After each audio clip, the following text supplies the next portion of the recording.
The Black trailer shows from Rhaenyra and Company's perspective, where they are now gearing up for war. If you think back to the previous season, to the season finale, Rhaenyra was initially trying to be judicious, to take her time, dot her I's, cross her T's, and ensure that everything was in place before taking any further steps with regards to the succession and trying to get back her throne. Here you have it where her son has been killed, her throne has been taken. She had a miscarriage as well, likely due to the stress of the shenanigans surrounding her father's death. And the death of Lucerys has just pushed her off the edge.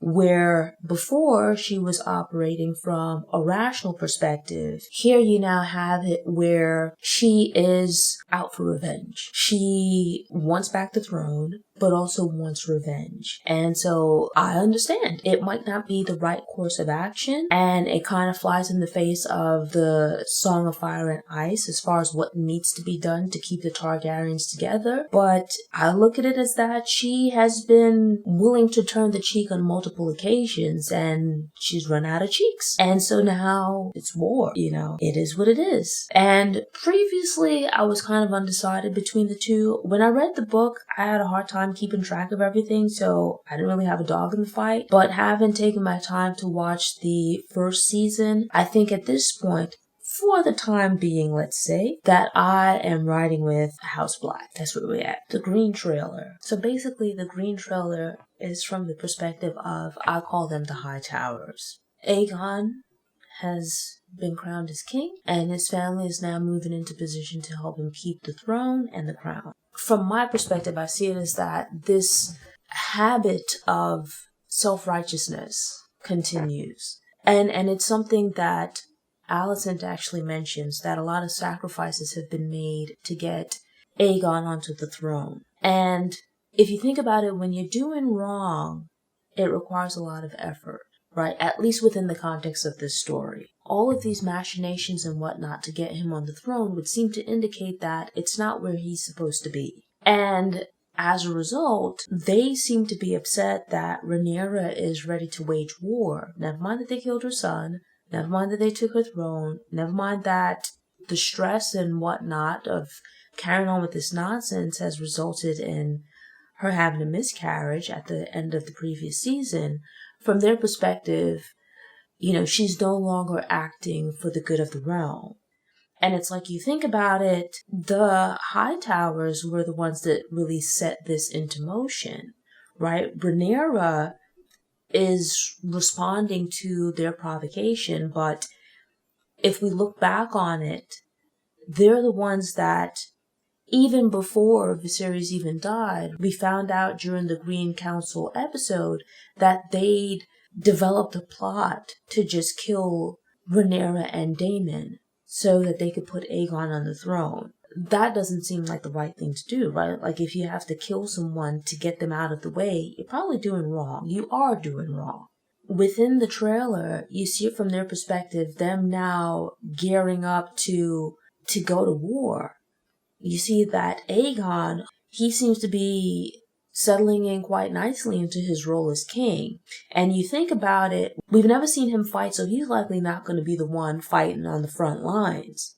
As well as we saw what he was like before he became king. Like this very, just like spoiled, bratty kid. Just imagine how much of a problem he's going to be now that he actually sits on the throne and has a crown. And you look within it where Alicent has this thing of allying herself with other individuals or becoming a part of plots and schemes where she doesn't fully consider the full ramifications or just how far other people are willing to go. She was a part of this plot to put her son on the throne, but now doesn't seem to really appreciate just how far the people she surrounds herself are willing to go.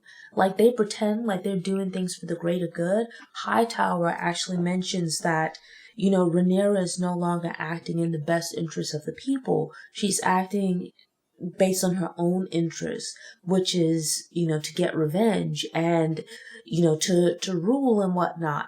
And the reality is, well, so are you, right? And you're not even like the person that's supposed to be king or queen or whatever. Of the various trailers, I actually think the just like overall season 2 trailer is probably the best.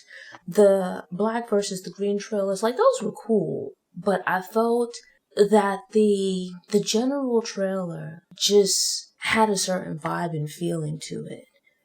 That number one, it was a little bit longer, so I think there's a little bit more in there. But it also just had a vibe to it. There's more explanation of what's to come. And I think it's balanced between the two sides. I feel like Aegon is going to end up becoming a problem. He, in some ways, reminds me a lot of Joffrey from, Game of Thrones. With him not having been rightfully selected for the throne or earned it, just really having a sense of entitlement and having had his mother and grandfather maneuver and strategize to get him into that position, I think he's going to end up showing himself as being unfit for the job. And he's very, very much unlike Viserys. Not to say that a new ruler would have to be like Viserys, but you can see from the outset where in previous episodes, going back to the first season, he was apprehensive about becoming king.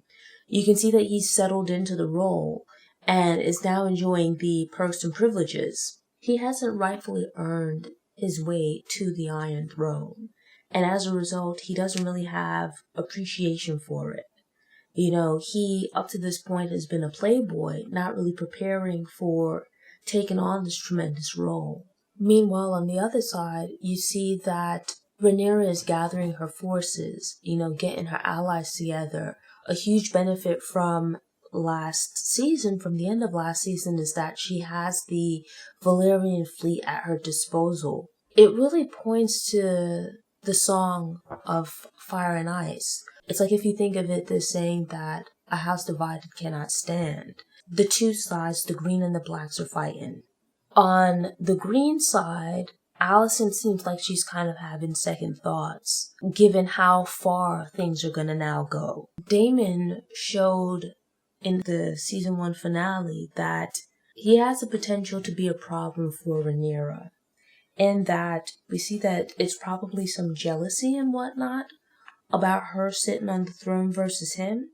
And as a result of that, you now have to wonder about his loyalty. If the opportunity presents itself to sabotage her can you really count on him? He seems as though there's a scene within the trailer where Rhaenyra asks him if he accepts her as his queen, because it seems like he's willing to fight, and you still feel as though you should have some kind of claim to the throne. Watching House of the Dragon and truly getting the gist of it, getting into it, required sitting down and giving it my undivided attention. And so when I rewatched it, taking the time to sit and really pay attention, I thoroughly enjoyed it. I enjoyed every moment of it, especially the, let's say, second half of the season. And so keeping with that vibe, keeping with that energy, if that carries over to the second season, I think that there's the making of a really incredible show here. And I'm really looking forward to see how some of the things that I read from the book are then put into visuals. Because so far, it's been really, really hitting for me. And so let me know, what side are you on? Are you team green or are you team black? I think at this point in time, based on where things stand and what's taken place so far, putting aside what I read in the books, just based on the TV show, for right now, I am team black. I think, Rhaenyra has the strongest claim to the throne, as her dad wanted her to be queen. But I'm interested to see how things sway. If by chance I'll maybe switch over to Team Green or anything like that. And so with that, I am looking forward to season 2 of House of the Dragon. I will be reviewing season 2 of House of the Dragon. I'm gonna try, for the most part, to put out the review videos on Mondays, as I have been doing.